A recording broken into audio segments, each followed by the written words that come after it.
Welcome to Pindar Poetry. We hope you learned something new. First, confirm your phone supports 5G and has the latest firmware installed. Next, confirm your Jio SIM is 5G ready and you have an active 5G plan.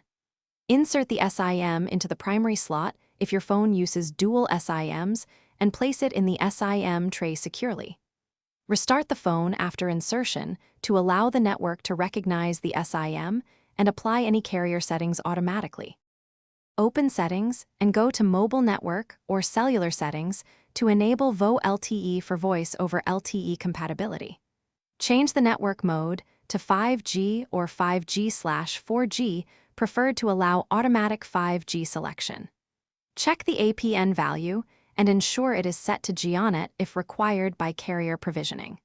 If 5G does not register immediately, toggle airplane mode for 10 seconds, and if 5G still fails to connect, confirm you are inside a Jio 5G coverage area using the carrier map.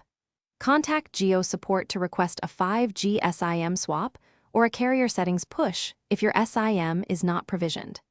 Confirm device registration by checking phone information or status pages showing 5G NR or LTE/NR connection details. Finally, ensure your plan allows 5G usage and consider a firmware or modem update if connection instability persists. Thanks for watching. Consider subscribing if we helped you.